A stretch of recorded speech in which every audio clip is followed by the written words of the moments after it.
there, and thank you for listening in to Cutting Through It. My name is Sherry Brody, and I am super happy that you are here with me today. Right now, it's about the middle of December, so it's getting close to the end of the year. And this time of year always gets me reflecting, not just on life, but on my numbers, my work. Hi there, I'm Sherry Brody, and after more than 40 years working behind the chair, I've learned that success doesn't come from luck. It comes from a lot of faith, perseverance, and courage to keep showing up when life gets messy. Almost 15 years ago, I lost everything. I had to rebuild everything from the ground up, my life, my career, and my confidence. There were moments I wanted to quit. But by God's grace, I found the strength to cut through it, one step, one prayer, one haircut at a time. That's what this podcast is all about. Cutting Through It is where we get real about what it takes to build a successful career and a life behind the chair that actually works. So if you're ready to stop doubting yourself, strengthen your skills, and build a business rooted in faith, purpose, and truth, you're in the right place, my friend. This is Cutting Through It, where we don't just talk about hair. We talk about life, growth, and everything it takes to become the hairstylist and the person God created you to be. At this time of year, I always pull up my year-to-date totals, and then I compare them to last year and also the year before. It's kind of become a ritual for me. And it's not so much that I'm judging myself, but I want to see how far I've come. I want to see how I've progressed over the year. I want to see, am I doing better this year than I was last year? And what about the year before? But I know that not a lot of hairstylists do this. And I really believe, after my experience in the industry and falling on my face more times than I like to count, that is a really big problem. Because honestly, guys, as a hairstylist, you can't grow what you're not paying attention to. So throughout my career, I have worked in every type of salon atmosphere that's available. Like when I first started, I was in a no appointment, so I was salaried. I ended up commissioned for many, many years. I was a salon owner, so I commissioned and salaried my employees as well, and then they went on to renting. But I went on and renting a chair, renting a salon suite, owning a small salon. I mean, I've done it all and I've seen it all in this industry as far as what type of salon environment. And when I think about that, the only thing that's common, the one thing that's common in all of those salon environments is my chair. You see, it doesn't matter what type of salon you're working in or how you're getting paid. Guys, that chair that you're working behind, that is your business. Your business. And you've got to learn to treat it as a business. And I stress that because it wasn't until I really started thinking of it that way that my whole career like changed. My mindset changed and my energy changed. For probably the first 10 or 15 years of my career, I focused basically on doing great hair. And I'd look at my books and I would be like, I'm hoping they're full. I would work on not seeing those gaps. And that worked, but I didn't really think about the business side of doing hair. I was focused on doing hair. I was doing all the things, but I wasn't really focusing on it being a business. And, eventually, I got tired and I got burnt out and it got exhausting to try and make the numbers all the time and constantly be catching up some months when they were slow because I didn't plan for it. If you want to know the truth, when I really started thinking about the business side of doing hair, I mean, we all do it as hairstylists. We know how to get the numbers and stuff, but really looking at the numbers and tracking them was when my husband at the time and I jumped in and just decided we were going to buy a salon. We just bought the salon. And there we were having to run not just a chair, but a whole salon. So I soon realized I've really got to get some knowledge on how to run a business. And so, of course, I got the mentoring and coaching that we needed. And I learned so much on how to run a business. And that business thrived for a good 17 years. And I believe that the only reason why it did thrive was because of the learning and being disciplined on running the business as a business, not just, going day by day and week by week. Kind of think about it like plants. They come to mind right now because I'm sitting here looking at a plant that I've now had for 2 years, which, guys, is a really big deal for me because I'm known to be having a black thumb. But the only reason that my plant is still alive is because I started having it, a system of, okay, I watered it this day. That means I need, I put in my calendar when I needed to water it again. I am checking the roots. I just had to repot it because the roots were getting really, they were getting root bound. And I have a schedule when I need to fertilize it. I learned to see what kind of lighting I needed for the plant. And now the plant is thriving. And it's the same thing with your business behind the chair. And here are the 4 things that you as a hairstylist really need to pay attention to in your own business working behind the chair to make sure that your business is going to thrive and it's going to grow. The first one is one of the things that I'm doing right now in my own business. I'm pulling up a report of the total of what I've done for the past year. And then I look at it and say, how much have I done in services? And break it even farther down. How much has been of that is haircuts? How much is that is color? So that you can start analyzing and seeing what services are being most requested of you. And also looking at it and seeing how much retail have I sold? I mean, I know a lot of hairstylists think retail isn't important. Personally, I'm going to tell you, retail has paid my chair rent more times than I can count. So if you are not selling retail, I'm going to encourage you to add that. But this is a time of year too that I really take a good look at my retail and see what's moving, what's not moving. And if I have some dead inventory on my shelf, it's money sitting there. And being that it's the holiday season, this is a great time to bundle those products together, sell them at a special price, or have it be a gift with one of their services. If you do something like that, that's an easy write-off on your taxes as well. But it's just this is where you're just looking at your numbers and seeing how you're doing. And then you pull up last year's numbers and compare them and see, have I grown any? You can see also when you're looking at 2 years, I like to do 3 as well when I'm doing this next part, is seeing what months, is there a consistency in certain months that aren't as busy each year?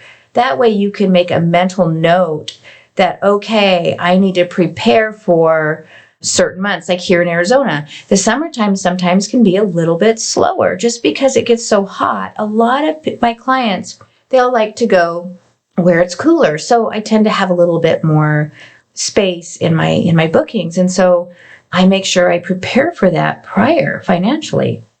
And that's the same thing, a lot of times January has always been kind of a slower month for us hairstylists. And so that's why in December and November, it's always a good time to, push, gift certificates and our gift cards. And also just really making sure that you're talking about rebooking your clients. This is just going to help you have more control over your business instead of just, kind of winging it all the time. When we're winging it, we're not in control. And that's when we start to feel stressed and we get burnt out and we're worried about things. But when we have control over it and we have a plan, it just feels so much better. Personally think being a hairstylist and, being your own CEO of your business, you're so lucky. It is such a blessing. With that blessings comes responsibility. And the responsibility is being disciplined and running your business in a way that allows you to be able to grow and thrive. Pulling those reports and knowing your numbers and doing this without judgment. This is just so that you're aware of it. Awareness is what gives you power. When you know your numbers, you can plan for your slow seasons, you can prepare financially, and you can create strategies instead of just feeling blindsided when you have those slow months. The next one that I want to share with you is get a report of your client list. How many new clients did you see over the new year?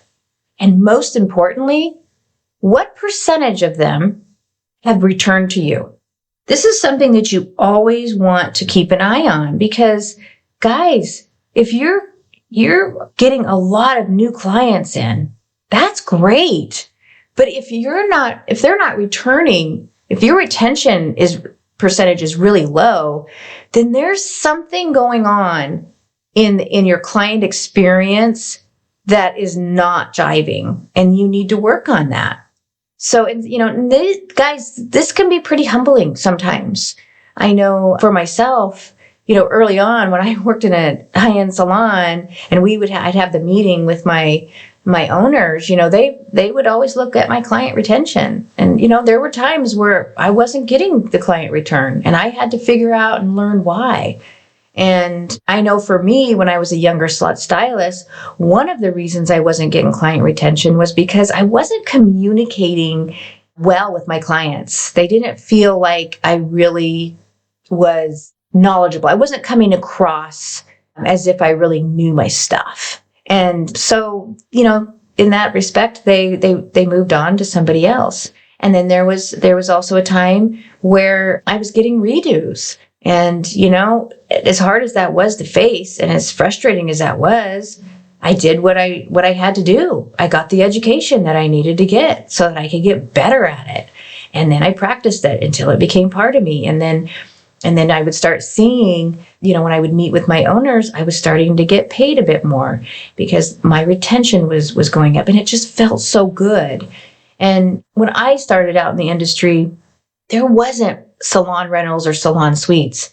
And now, stylists, you're coming out of schools and the first few years, a lot of you don't have salons that are actually putting together programs like I was able to go through. And so you have to be disciplined to do that yourself. And part of that is by pulling that report, really looking at your client list and seeing how many new clients you're getting in and how many are staying with you. You want to make sure that you're giving a great experience. And this is something, guys, I don't do at the end of the year, just at the end of the year. I do this on a regular. I recommend doing it about every 3 months.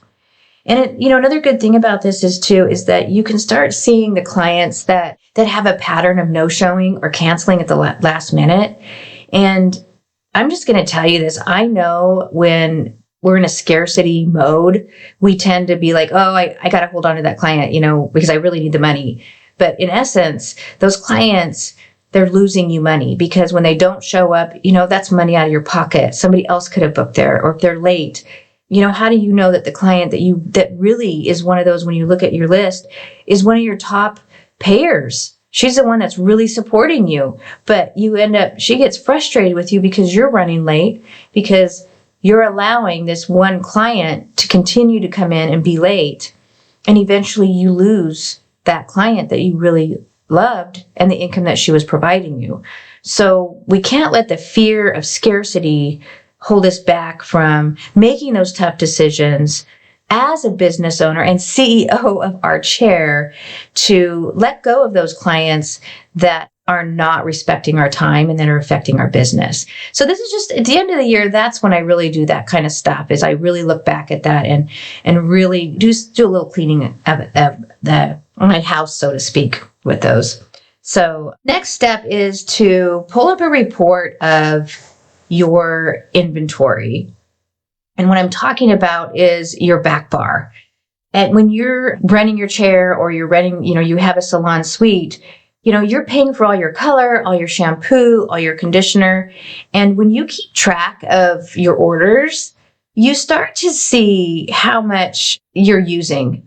It's so easy, when you're not really paying attention paying attention to those numbers, over pumping at the conditioner or the shampoo at the back bar, and you're having to replace that more than you really need to.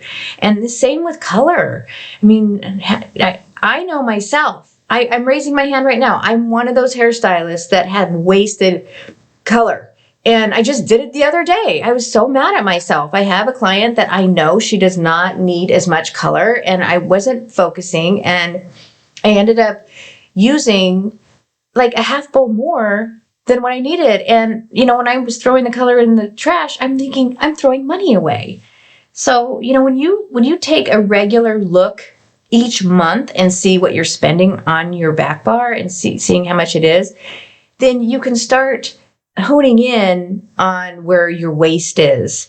And also this time of year, I always do a clean out. I go through all of my tubes. What am I not using? I'll donate color I'm not using, throw away old tubes of color, make sure that the boxes that are in there are empty, because I know I have, found myself with a client sitting in my chair and I thought I had a whole tube of color, but because I didn't take the time to really check and open the box, it was actually pretty much empty. So at the end of the year, I always do like a really good cleaning and just, get rid of the color that I'm not going to be using and just cleaning things out. Because guys, inventory is one of the quiet ways that money leaks out of your business. And even the littlest bit of an awareness here can make the biggest difference in your business long term. Now, the next step is one that I recommend doing this about every couple months, but at the end of the year, this is a big one for me. I look at my space, and try to look at it through my client's eyes. What are they seeing? How clean is it? We see it every day. We don't see eventually the scuffs on the floor or on the wall. We don't see it. Or the dust on the floorboards, or, the scratches here, or, the smudges on your mirror, or, is there some things that need to be replaced that just look old and tattered? And also, like, what's your drawers look like? Open them up. Are they cluttered? Are they organized? Your clients are paying attention to that, you guys. They're paying attention to that. This is part of their experience. Think about it as if, like, you're going into a restaurant. I can tell you there is a place, I really like their pizza, but we usually get it to go. And last year we went in there and my husband said, let's just sit down at the bar here and eat here instead of taking it home. So we did. And as I'm sitting there, I'm looking around and there was holes in the wall. The floors were filthy. There just was junk everywhere. And I started thinking to myself, wow, what does the kitchen look like? Like how fresh is my food, or how clean is it? And, I don't go there anymore since then because it left a sour taste in my mouth. And guys, this can be the same thing that your clients are feeling too. That could be another reason when you're looking back at some of your retention.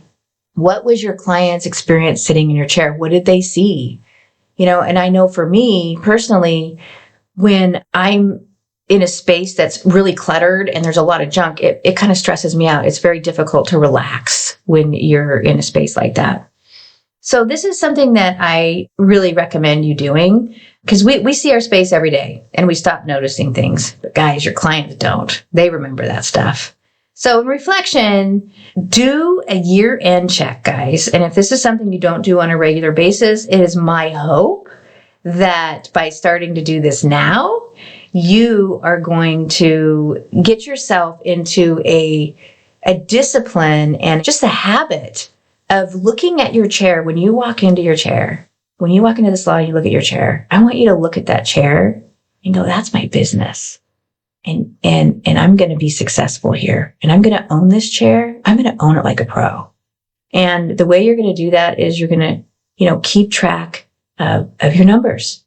Take a regular inventory of your numbers, how you're doing, and seeing what you need to do to help yourself grow and to prepare yourself for those times when, things slow down. It just happens in life. And also, look at your client retention. Pay attention to it and be honest with yourself. Don't look at this and be judgy and get down on yourself. Look at it and go, all right, I'm human, because you are human. You're not perfect. And we get going in life and it's just natural. Sometimes we take things for granted, and sometimes we might be kind of slacking a little bit professionally. And maybe we need to up our game in our skills. I know in another episode I shared with you, I had been doing hair 10 years And I found myself becoming a single mother. And I went back and to an academy for 3 days called the Classics of Haircutting. And I'll tell you what, that changed the whole trajectory of my career, because I walked out of that place. I walked out of that, practiced it, and my haircuts, I became more creative than I ever was, but my work was so much cleaner. And I was so much more at peace with my work and happy with my work because I wasn't always up in my head. So don't get upset or judgy with yourself. That take this as a learning. You're learning and you're growing. You're owning your business. You're owning your chair. Next, look at your inventory, so you can see where you're over ordering, overspending, where you're wasting. And, retail, I talk to you about that all the time, but, make sure that if retail isn't moving, get it moving, get it out of there and start paying attention to what is moving so you have it on hand, because this retail, guys, it is the easiest way to make money and to be able to pay your rent. And I'll be sure to do an episode on retail, because it's not about selling, guys, it's about educating. But that's a whole nother episode that we'll go into. And the last one is take a look at your space. Then look at it from a client's view. It's the end of the year especially, if you need new paint, paint it. If you need to add something new, do it. If you need to fix a crack or something, or fix something that's broken, fix it, and clean out your drawers. They see that all the time. If you do nothing else this year, start paying attention. Look at your numbers monthly, compare each month to the last, check your client flow, and watch your inventory.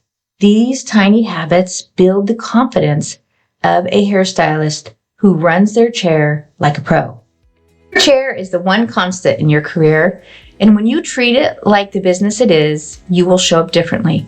You'll show up more confident, more empowered, and more in control of your future. And as we head into a new year, I hope this episode inspires you to start seeing your chair through that lens, because you deserve a business that thrives. And guys, it all starts here. Hey, thanks for hanging out with me today on Cutting Through It. I hope today inspired you. I hope that it gave you some clarity and confidence, but most importantly, I hope it gave you the courage to keep going. Because you, my friend, you're not meant to do this journey alone as a hairstylist. If this episode lit something up in you, would you hit the subscribe button? But most importantly, let me know by leaving me a review. And also, I have another favor to ask. Will you share this with another hairstylist who you know that might need a little boost today? Your words help this message from this podcast reach more hairstylists who need it. And if you want to dive a bit deeper with me and learn about all the free resources I have, head over to my website at onpointhairbysherry.com. Until next time, stay faithful, stay focused, and stay on point. And never, never forget that your clients, they'll remember more about how you made them feel than anything else at all. Have a blessed day.